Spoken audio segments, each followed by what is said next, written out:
Welcome to another show. This week, we're going to be talking to Rachel Richards, who wrote the book Money Honey. Now, and I thought the show was going to be more millennial money tips, but it definitely did turn into more of a mindset type of podcast, which I think a lot of you guys enjoy because you guys have realized this whole simple passive cash flow game is actually pretty simple, but it's what do you do after you get that passive cash flow stream and how do you hand it off to these suckers?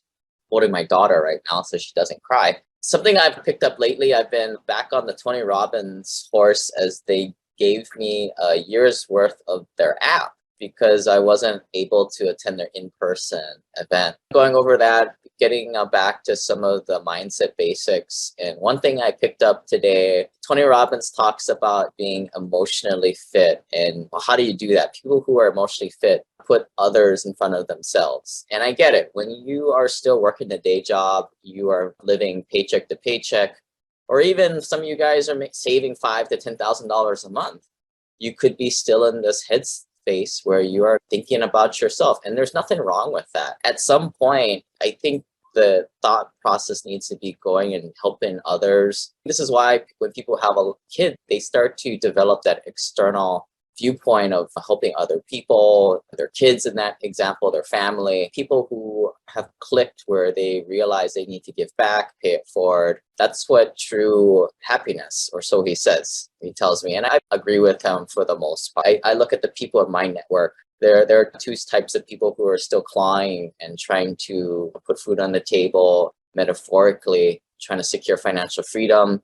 And there's other people who maybe they're not quite there yet, or they're there, that are in that cruise control and they're more about enjoyment. They realize that social capital or the relationships with the right people is really the currency of the wealthy. This stuff I'm more aware of these days as I play dad, and it's about making the world better for the next person. If not, what's it all about, right? What I do know, one thing is people know who are out there just looking out for themselves. That's you guys. Unfortunately, when you're the person with the oxygen mask on yourself, and I was there myself, it's hard to tell when you're in that headspace to snap out of it. But if you're aware of this, you start to work on it and you can move towards that abundance mindset. Enjoy the show. Crossing our fingers, we can have the annual retreat in January. I want to see all you guys again. Maybe we might have to make it a little smaller this time. If you guys want to learn more about some networking tips, say you did come across some accredited investors, you want to build relationships with them, check out the networking guide at SimplePassiveCashflow.com/networking. Again, check out that Infinite Banking e-course. We're going to get the weekend seminar that is free for club members. If you guys join at SimplePassiveCashflow.com/club. And the Infinite Banking sign-up form is SimplePassiveCashflow.com/banking. We'll teach you guys all there is to know about that. Enjoy the show. This is a story about a dude named Lane. And then one day he went and tried to rent them out, and then he became one of the best of men. Hey, Simple Passive Cash Flow listeners. Today we have Rachel Richards, author of the Passive Income Aggressive Retirement book, which you can find on Amazon. And really cool. When I first saw the cover, I was like, maybe I should read this book because it has on one side of the picture has a gal with the business attire on, and the other side she's got a drink in her hand, running out to the beach in a swimsuit. This is the paradigm I think that not many people who live outside of our world understand. Right? You work hard, you save your money, you put your money in the right place, and you eventually get to live like how others dream. Rachel, thanks for jumping on. Appreciate it. Yeah, thanks for having me, Lane. I'm excited. I think a lot of people come into our group and they find that they're not strange. They're not, people buying rental properties without sight unseen or owning more than 2 rental properties. It's like most people think you're crazy. I think of us as like X-Men, right? We're trying to find each other, but we don't know who's an X-Men out there. Why don't you take us to how did your story first get started before the rental properties? What did you do for work? How do you start off? And then we'll walk through the path so people can understand. You don't build this stuff overnight, right? Oh, yeah. It takes years. But I really started getting motivated in high school just because I grew up in a really wealthy county. And I was by no means, my family wasn't like poor, living in poverty, but I had a very skewed idea of what it meant to be rich versus poor. And all of the students in my high school were getting brand new BMWs when they turned 16. And my family was not operating that way. At a pretty young age, I felt like I didn't fit in. And that's not the way you want to feel in middle school and in high school. I definitely had fears growing up and limiting beliefs, just feeling like I'm never going to have enough money. I don't want to have to live paycheck to paycheck. I don't want to struggle with money like everybody else. I had a lot of fears about being financially dependent. And once I read Rich Dad, Poor Dad, which I feel like is a lot of real estate investors' first book that they read that turns them on to real estate investing, that's what kind of made it click for me. And that's what I always wanted to do. Up until that point, your parents didn't have $1 million net worth. Oh, no. Yeah. They had a lot of debt. They really struggled with finances. They were living paycheck to paycheck at times. And it was really difficult. I remember having conversations in the evening with my sisters. We were all in high school at the time. And we had 2 cars for 5 adults.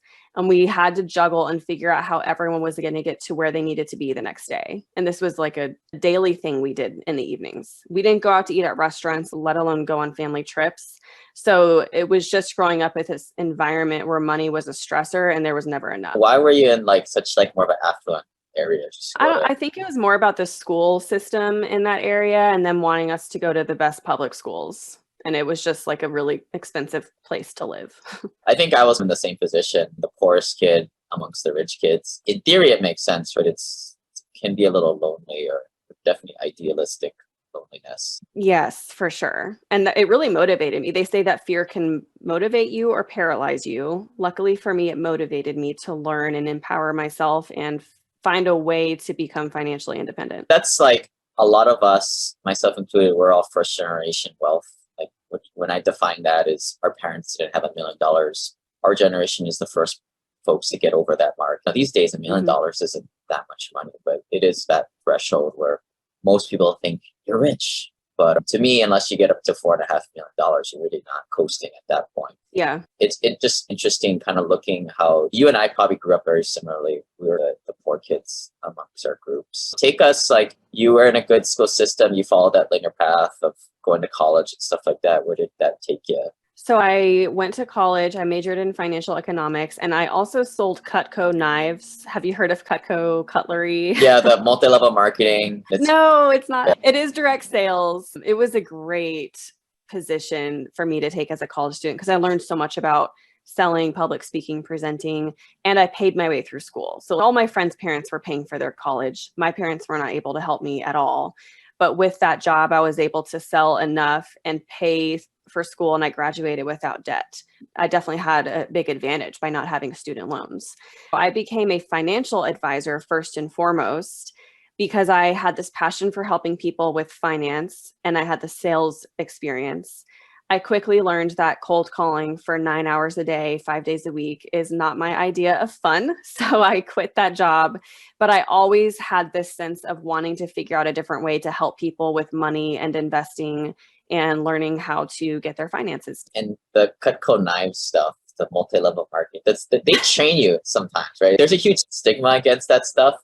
But I look at it, I've never done it, but from what I hear, they teach you a lot of good things. So if you had kids who just had no business sense at all because they're brand new at it, I'm thinking it's not a bad idea to put them into something like that, even though you're just giving your money to the big company to have them. Yeah, I think one of the differences with Cutco is that the focus is not on recruiting and building a pyramid scheme. It's not a pyramid scheme. They truly make their money from selling really high quality, good products. And even before I sold it, my family had been using Cutco for since before I was born, and people rave about Cutco knives. They love them. Not only that, but I think having such strong sales and management experience at the age of 20 totally set me apart from my peers because they were doing things like academics and extracurriculars and internships. It's just so hard as a college student now to stand apart from your peers and to even get job offers. But when I graduated from college, I had 5 job offers, and it was because of my Cutco experience. And you developed the skills, if anything. You started to work at the financial advising, and where did the rental properties come into play? That came into play a couple years after I left that job. In 2017, That was a big year for my husband and I, and really when we started to create passive income. That was the year that we bought our first rental property. It was a duplex in Louisville, Kentucky. I also wrote and published my first best-selling book, Money Honey. This is when we started having a lot of light bulbs and epiphanies because we realized at the end of the year, we now have two passive income streams. We have rental income and we have royalty income. And we decided to focus on growing those as much as we possibly could. Fast forward today, now everything has expanded. We have way more passive income, and that's how we were able to retire at such a young age. But I look at the steps to get up to that point, and you built up skills. I bet the sales skills helped you get into the publishing and that type of stuff. Of course, you had to develop the skill set of actually writing, which is another thing. But how do you see it all coming together? It's interesting because there were certain jobs that I thought I was overqualified for, and I thought were a waste of time. And I was overqualified for them. But I took a short job as an administrative assistant to a realtor. And I remember thinking, I have a finance degree. I should be in a corporate finance position. What am I doing here? But in hindsight, I learned so much about closing transactions and working with lenders and insurance agents and all of that, how to write an offer, get an accepted contract. So that later really helped me when it came time to invest in real estate. It's interesting how sometimes you can only connect the dots in hindsight. And then with the book publishing, I definitely used my sales skills. I self-published, so I did 100% of my own marketing and promoting. And I've definitely used a lot of what I've learned at Cutco, even to this day, even now. Have you ever done like a disc profile? Yes, I'm a dominant is my first one. I forget what my second one is, or driver or whatever D stands for. Is that what it is? D is driver. Driver. Yeah, that's me. Some people call them different things that aren't so kind. But then you always have a secondary one, which I'm guessing for you, it's either C or I, maybe. Yeah. I's are good with people. S are steady, which I don't think you're steady at all. I think I'm a C. Is that the like control freak one? You're kind of technical. That's where the book writing is. I'm D and C, which is my friend looked at it and he's like, nobody's D and C. It's very rare, but that's what you are too. I'm 99% sure that's what I am. Very detail oriented and organized and a control freak. Which like you're a leader and you can do the technical stuff. You can get in your own way because you can do the stuff, but you really should be leading people. I get in my own way all the time. That's my worst thing. Like I'm a really strong writer and content creator. So I feel like I'm really good with writing my own emails to my email list and doing my Instagram posts.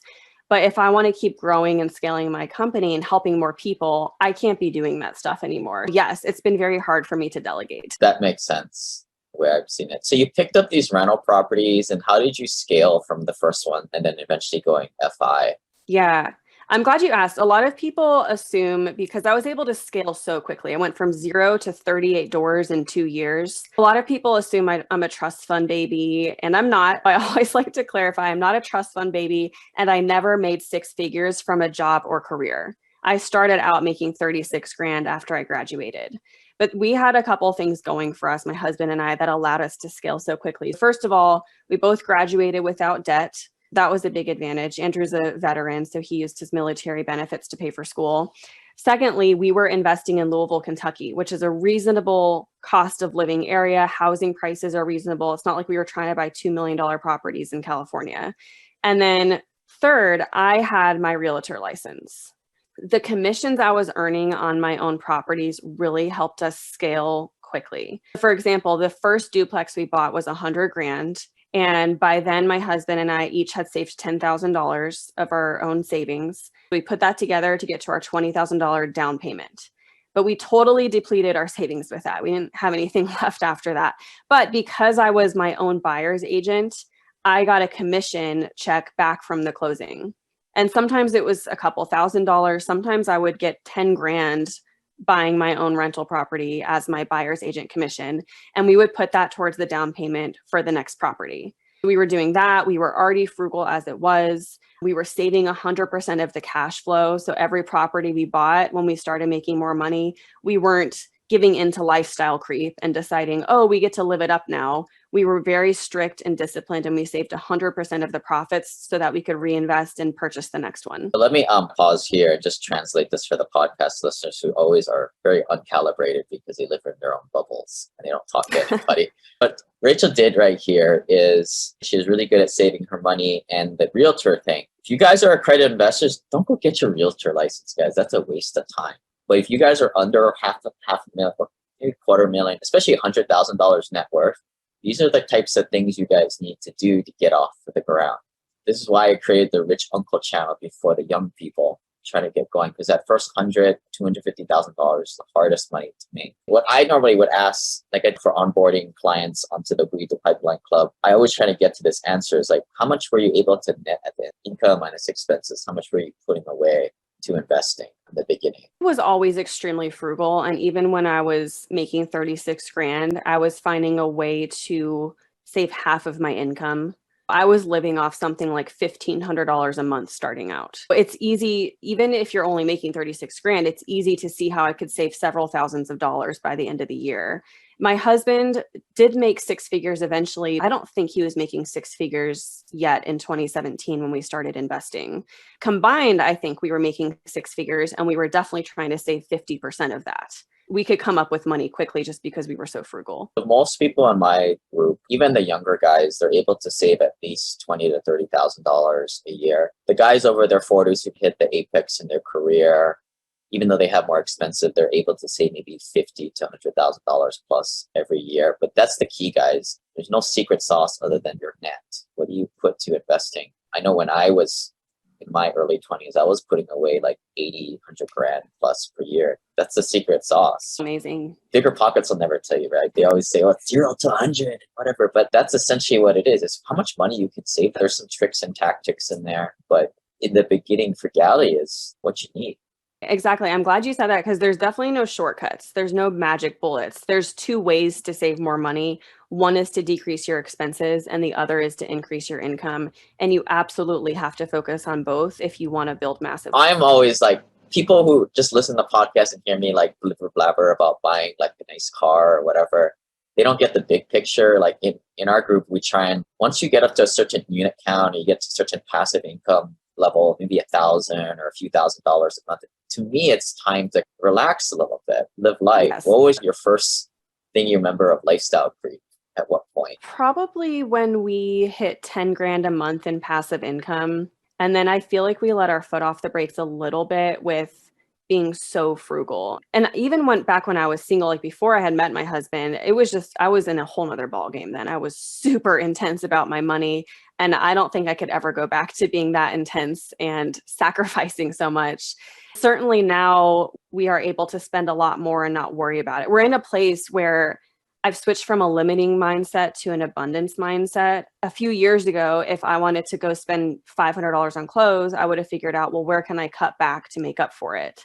Now, if I want to go spend $500 on new clothes, I just ask myself, how can I make $500 more? Because I don't want to give up my standard of living anymore or have to sacrifice things or give things up.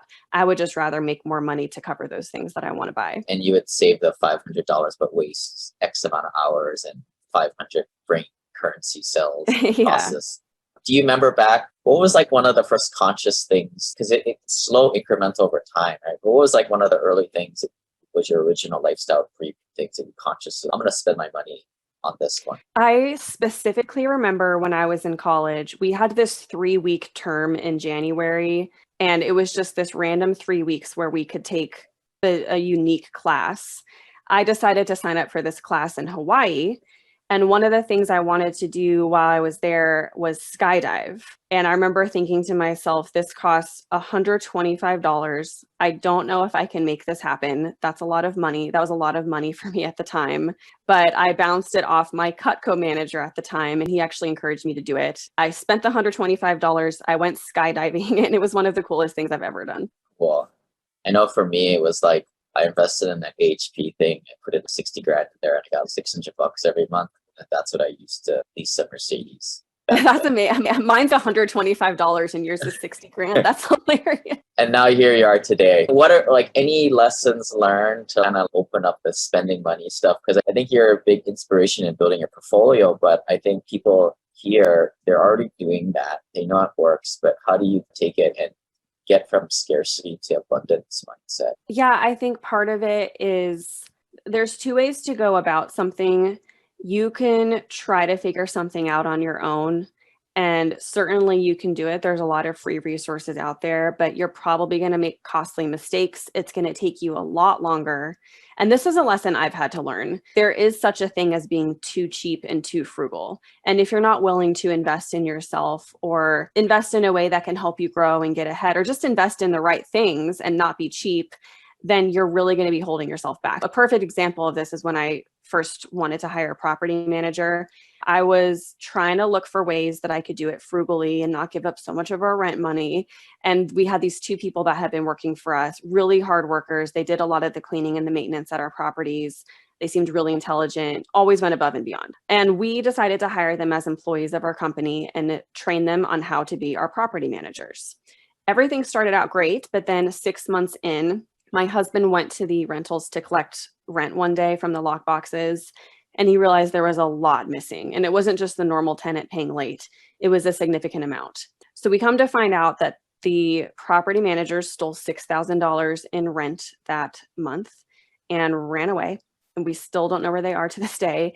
And we found out they'd been squatting in vacant rooms and units in our properties for almost a year. That was awful, like such a violation of trust.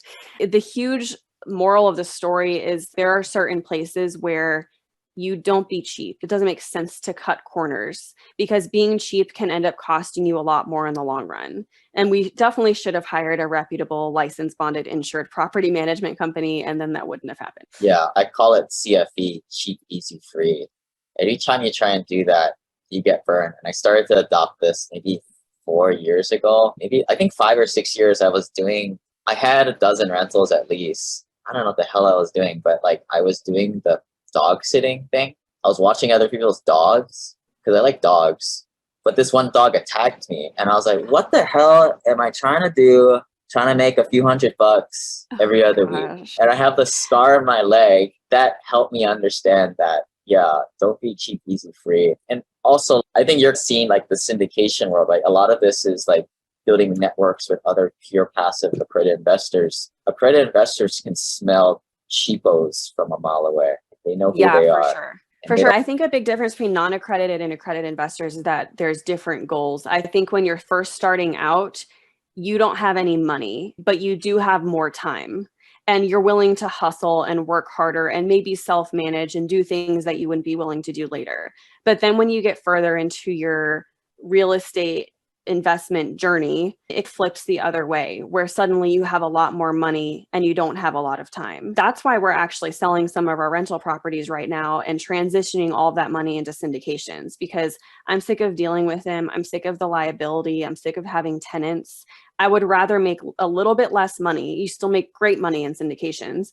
I'd rather make a little bit less money and literally not have to do a thing. What we found is that investing in syndications aligns so much better with our passive income goals. Another thing that accredited investors realize is relationships are the currency of the wealthy, but the right relationships with also abundance mindseted people, and if you want to call it, accredited investors too. Not accredited investors, not saying they're bad people, but they just don't have money and they run on a different operating system, in my opinion.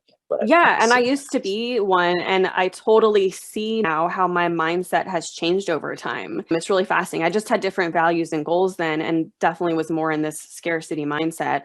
Now I've totally flipped in the opposite direction. But surrounding yourself with people, you're absolutely right, is the most important thing. And that's another thing I've had to be okay with investing in, is especially with growing my business with my books and my courses. I definitely hit a wall because I've been trying to figure it out all on my own. I was like, what do I do now? And I ended up investing into a mastermind that really helped me strategize and be clear on where to go. In my opinion, I want to be the dumbest person in the room. I want to surround myself with people who are already 5 or 10 steps ahead of me so that I can mimic everything that they're doing. Right. I wish I could say the same with my CrossFit class. I don't like to be the slowest person. I want to be a little bit better than average. Exactly to your point, right? We haven't done this in a while due to the pandemic, but I'll get the live investors together and with a little wine thing when I travel. Sometimes I'll bring in the non-accredited guys, and I always watch. I'm not dumb. I know the non-accredited guys act very differently. Their pulse is a little bit faster. They're like, oh, what should I invest in? Who should I invest with? They're always like, what's in it for me? What's in it for me? Where the accredited guys, they play the long game a lot more. They're much more farmers or hunters. They want to get to know each other investors. They want to get to who's going to be a better guy for them, who's more of a lifelong friend. And then once they've nourished the relationship, play the long game, then they create that avenue to share what they're doing financially. And if non-accredited investors don't understand it, but I'm just like telling it to people now, it's very two different ones. Freaking out. Nobody wants to talk to that guy. That guy's just out for himself, and you can tell. You can smell it a mile away. But the accredited guys, you need to act and be cool, help each other out. I think the nice thing about most real estate investors is it's not about money, and it really isn't. Yeah, that's so true. Actually, I agree with. I was laughing a little bit because you should see the people that comment on my TikToks. I'm on TikTok and I do a lot of videos for millennials and Gen Zers and everything. People freak out a lot. Like they expect a lot. A lot of times people feel entitled to your time or your advice for free.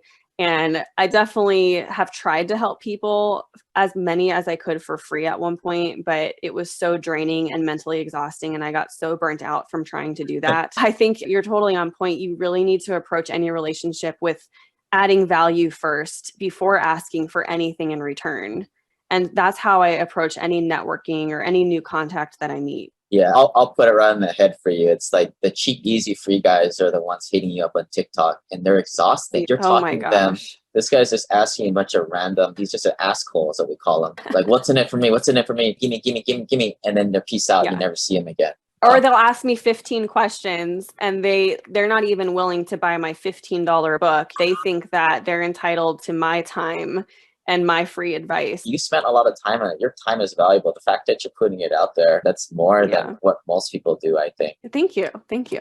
I'm going to put this on my TikTok. Yeah, that said, you can put this on your TikTok. People always want actionable top-down advice or bottom-up advice? Bottom up. But like the $100 rule or the $100 trick, also you can use this in Las Vegas when you're booking. It used to be the $20 trick. I tell my guys, like, whenever you're talking to a professional, such as yourself, CPA, lawyer, there could be an avenue to send them an email into their inbox. Just give them $100.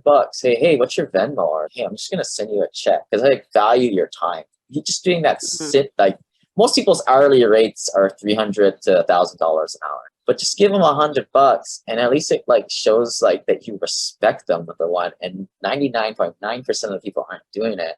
Depends what kind of mood I'm in, or I'm sure you're like this. You'd be like, no, that's cool. Keep your $100 and you're more, it greases the wheel. Totally. If somebody did that to me, I probably would be like, save your money. I'm happy to answer a question over email. Yeah, because what kind of person you're dealing with on the other end. Right. That's the same mentality of an accredited investor. You don't want to deal with all this nonsense of cheap, easy, free people. They're just out for their own good and never going to give back to anybody else. But when people are like that special, that giver, as Amy Grant's Giver and Taker, I forget what that book was. But you find a giver, you know who they are, and then you want to invest in those relationships even further. I agree. That's why I don't do TikTok too. Yeah, it's frustrating. At the end of the day, like, you're not doing this for your health or money. Yeah, exactly. I'm not motivated by money anymore. I'm just trying to help people. I'm putting out free content. I'm trying to help people who are struggling.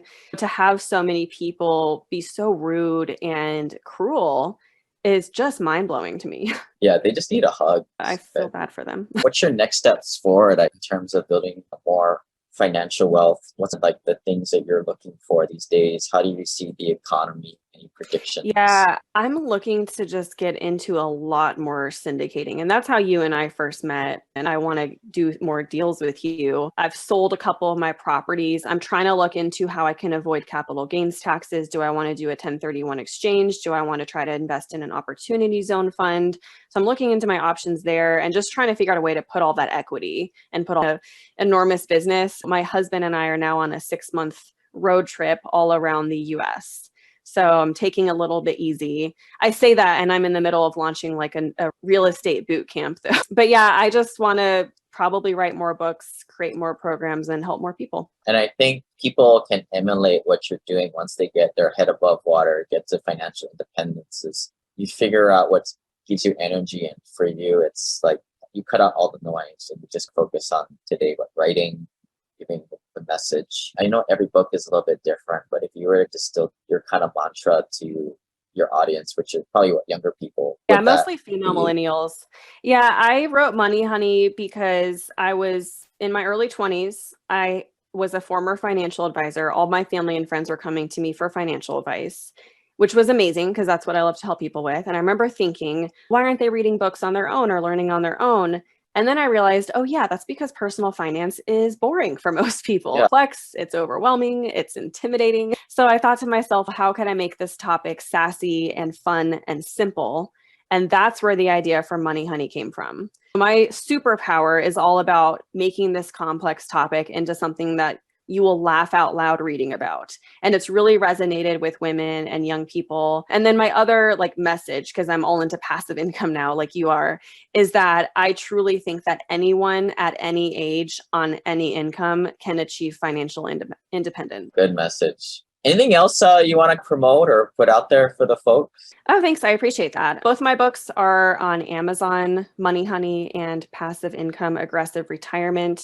And what I would love to do for your listeners, Lane, is if anyone wants to download my passive income starter kit, it might be a little too basic for you, but you can definitely check it out. I'll give that for free. So you can go to moneyhoneyrachel.com/bonus. Yeah, the podcasters, listeners, they're all in the cheap, easy, free stuff. They devour these little There you go. So here's another one for you guys. I know Rachel put a little spin on it differently. That's the key, right? This financial world we're all trying to get people out of Wall Street nonsense and investing directly in investments. Yeah. Just find somebody who you jive with. And it's all the same stuff at the end of the day. Thanks everybody for listening. If you haven't yet, check out the website. A lot of free guides on there. And we'll see you guys next time. This website offers very general information concerning real estate for investment purposes. Every investor situation is unique. Always seek the services of licensed third-party appraisers and inspectors to verify the value and condition of any property you intend to purchase. Use the services of professional title and escrow companies and licensed tax, investment, and or legal advisor before relying on any information contained herein. Information is not guaranteed, as in every investment there is risk. The content found here is just my opinion, and things change, and I reserve the right to change my mind. Above all else, do your own analysis and think for yourself, because in the end, you are the only person who is going to look out for your best interests.